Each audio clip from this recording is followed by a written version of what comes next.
संपूर्णा की पूजा की घंटी ही भास्कर के लिए रोज सुबह का अलार्म का काम करती थी, पर आज शायद कुछ गहरी ही नींद लग गई थी।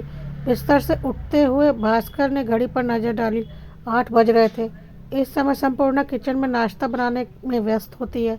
इसके बाद तैयार होकर उसे 10 बजे तक पढ़ाने के लिए कॉलेज पहुंचना होता है। पर आज किचन से किसी भी तरह की खटपट की आवाज़ न सुनकर भास्कर देखने के लिए किचन की ओर मुड़े ही थे कि हरी काका चाय की ट्रे लेकर आ गए। साथ ही एक लिफाफा थमाते हुए बोले, बहू जी ने ये चिट्ठी आपको देने के लिए कहा है। चिट्ठी? आश्चर्य से लिफाफा खोलकर सोफे पर बैठकर भास्कर चिट्ठी पढ़ने लगे। प्रिय भास्कर, वैसे प्रिय शब्द से इस पत्र की शुरुआत करना पत्र के मैटर के साथ बहुत बड़ा विरोधाभास होगा, परंतु क्या करें, ऐसी आदत सी पड़ गई है कि कोई भी पत्र हो आरंभ में प्रिय अथवा पूज्य स्वयं ही लिख जाता है। खैर, पत्र देखकर तुम अवश्य चौंक गए होगे कि एक ही घर में रहते हुए मुझे पत्र लिखने की क्या आवश्यकता पड़ी। ऐसी क्या बात है जो मैं आमने सामने नहीं कह सकती थी? दरअसल बात ही कुछ ऐसी है जो सामने कहने पर अकारण बहस का रूप ले सकती थी, जो मैं कतई नहीं चाहती थी।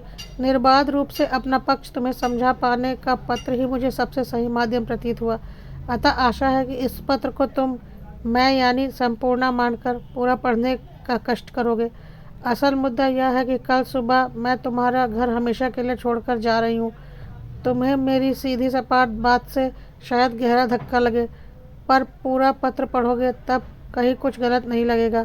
तुम निश्चित रूप से यह सोच रहे होगे कि आज इस उम्र में अचानक मुझे यह कदम उठाने की आवश्यकता क्यों आ पड़ी। सच तो यह है कि यह कदम मैं आज से 15 वर्ष पूर्व ही उठाना चाहती थी, जब तुमने अपने संबंधों को नकार दिया था। स्वीकार तो शायद तुमने मुझे कभी किया ही नहीं था, क्योंकि मैं व मेरा रहन सहन दोनों ही तुम्हारे साथ तुम्हारी तथाकथित मॉडर्न सोसाइटी में मूव करने के काबिल नहीं थे। 2 बेटियों की माँ मान बनाकर तुमने अपने पति के कर्तव्यों की तीसरी मान ली थी। वह कर्तव्य भी तुम मुझ पर किए गए एहसानों में से ही एक मानते थे। तुम्हारी नज़र में मैं हिंदी की व्याख्याता केवल बहन जी टाइप औरत थी, जो गलती से पत्नी के रूप में तुम्हारे गले की घंटी बन गई थी, क्योंकि तुम आधुनिक थे। तुम्हारा रहन सहन कहीं से मुझसे मेल नहीं खाता था। तुम्हारी विज्ञापन कंपनी के अत्याधुनिक मॉडल्स की तुलना में तुम्हें मेरा बहन जी टाइप लगना भी स्वाभाविक था। मैं भी तो तुम्हारे मन मुताबिक स्वयं को कभी ढाल नहीं पाई। मेरी इस असमर्थता के पीछे मेरा बचपन का पारंपरिक परिवेश, माता पिता की शिक्षा का प्रभाव, या कह लो मेरे फैशन व आधुनिकता के मामले में पिछड़ेपन वाली मानसिकता, जो भी समझो, मैं मजबूर थी भास्कर। तुम्हारा और मेरा अपने अपने माता पिता के प्रति आज्ञाकारी होना ही शायद हमारे विवाह का कारण बना था। यदि विवाह पूर्व तुम मुझे देख लेते तो शायद यह विवाह हो ही नहीं पाता। पर तुम्हारे माता पिता के यह कहने पर कि लड़की खूब पढ़ी लिखी है, तुमने मुझे आधुनिक मानकर विवाह करने के लिए हामी भर दी थी। हाँ, पढ़ी लिखी तो मैं थी, तुमसे भी अधिक ही थी। पीएचडी की डिग्री थी मेरे पास, व्याख्याता के पद पर कार्यरत थी मैं। पर आधुनिकता की परिभाषा हम दोनों के लिए भिन्न भिन्न रही। हम दोनों ही विवश थे। जिस दिन से तुमने मुझे तुम्हारे और वैशाली के संबंधों के बारे में बताया था, तब मैं स्तब्ध रह गई थी। कितनी ईमानदारी से स्पष्ट शब्दों में तुमने समझा दिया था मुझे कि मैं पति के रूप में तुमसे कोई अपेक्षा न रखूं, क्योंकि अब तुमसे मैं और अधिक झेली नहीं जा रही थी। हाँ, तुमने मुझे घर से निकाला नहीं था, यह कहकर कि पत्नी का दर्जा प्राप्त होने के नाते तुम यहाँ रह सकती हो, खा पी सकती हो, पहन ओढ़ सकती हो, सुख सुविधाओं का भोग कर सकती हो। तुमने तालाक भी नहीं मांगा था मुझसे, क्योंकि वैशाली ने तुम्हारे समक्ष शादी की कोई शर्त ही नहीं रखी थी। वह भी तो बिल्कुल तुम्हारी तरह आज़ाद ख्याल अत्याधुनिक लड़की थी। तुमने तो मुझे यह तक कह दिया था कि मैं भी यदि चाहूँ तो किसी और को अपना सकती हूँ, तुम्हें कोई ऐतराज़ नहीं होगा। परंतु मेरा चुप रहना, तुम पर रोक ना लगाना, विरोध ना जताना, तुम्हारा घर ना छोड़ना, इन सब से शायद तुमने यही मान लिया था कि तुम्हारे मुझ पर किए गए एहसानों तले मैं दब गई हूँ। तुमने मुझे घर से बेदखल भले ही नहीं किया था, पर तुम्हारे दिल से तो मैं निकल ही चुकी थी। मैं आत्मनिर्भर थी। तुम्हारे घर में रहना मेरी ऐसी कोई मजबूरी भी नहीं थी, पर केवल रिया व सपना के प्रति मेरे कर्तव्यों ने मेरे कदम रोक दिए थे। उन दिनों रिया 7 साल व सपना 10 साल की थी। तुम्हारे घर छोड़ देने से मुझ पर परित्यागता का लांछन लग जाता, और मान लो यदि लोग मुझे सही मान भी लेते तो ऑटोमेटिकली तुम चरित्रहीन साबित हो जाते। दोनों ही स्थितियों में नुकसान तो हमारी बेटियों का ही होता। बढ़ती उम्र के नाजुक दौर में यदि वे कुंठाग्रस्त हो जाती तो उनके प्रगति का मार्ग अवरुद्ध हो जाते। सामान्य बच्चों की तुलना में वे निश्चित रूप से पिछड़ जाती। रिया और सपना ही तो मेरे जीवन का ध्येय शेष रह गई थी। उनकी मानसिक विकास निर्बाध रूप से होना आवश्यक था। माता पिता के विच्छेद का बाल मन पर प्रतिकूल प्रभाव ही पड़ता है। मेरे अलग रहने के निर्णय से रिया व सपना में हीन भावना पनपने का भय था। इस उम्र में अपरिपक्व मस्तिष्क सही गलत के बीच भेद जानने समझने में असक्षम होता है। हो सकता है वे उस वक्त मुझे ही गलत मान बैठती, पिता से दूर करने का, पिता के प्यार से वंचित करने का मुझ पर आरोप भी लगाती। बच्चों के स्वास्थ्य विकास के लिए माता पिता दोनों के स्नेह की छाया अनिवार्य होती है। मैं अपनी बच्चियों को उनके हक से वंचित कैसे कर सकती थी भला। फिर लड़कियों का जीवन भी तो कांच सा नाजुक होता है।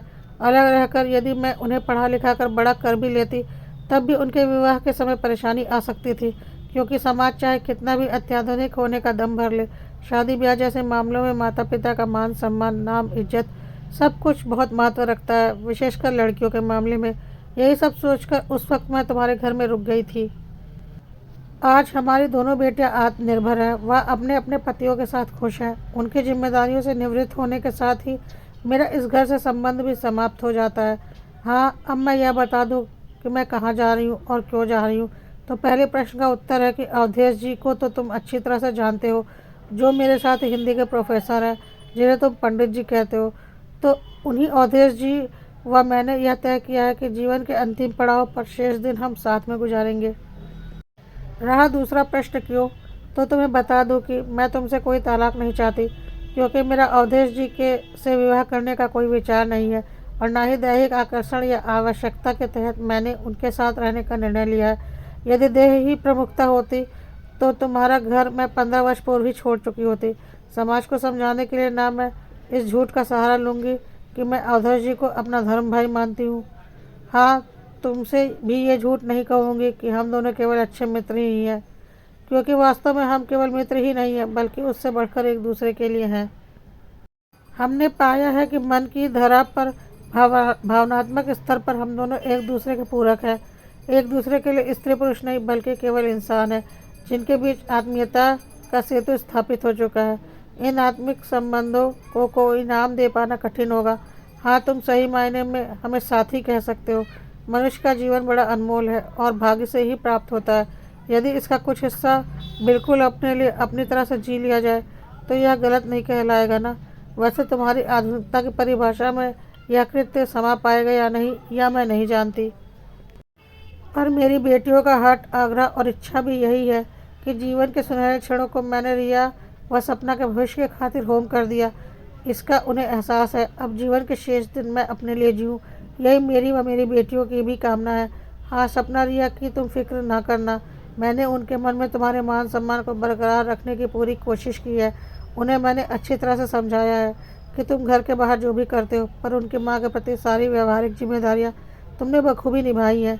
इतना ही नहीं, अपने असामान्य संबंधों की फ्रस्ट्रेशन तुमने कभी बच्चियों पर नहीं निकाली।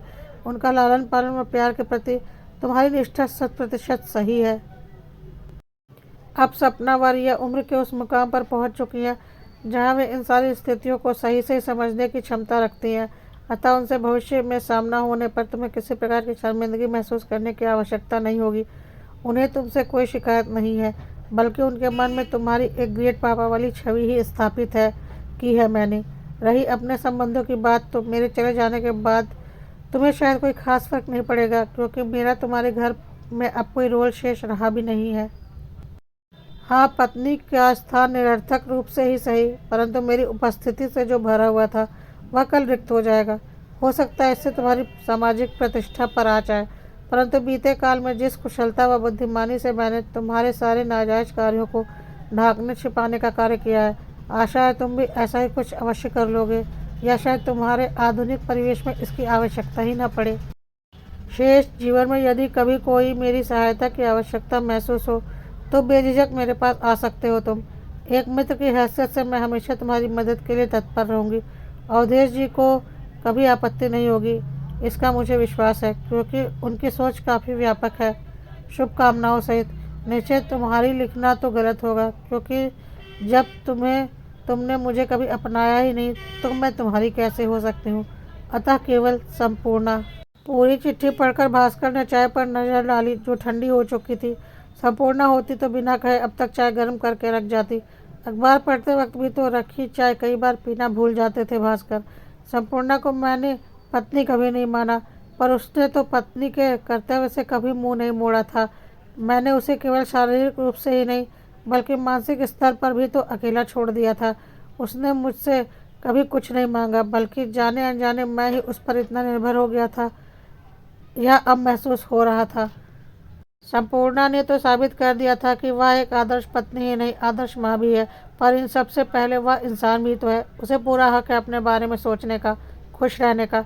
एक लंबी सांस भरकर भास्कर रह गए थे। भास्कर आखिर उसे वापस बुलाते भी तो किस हैसियत से।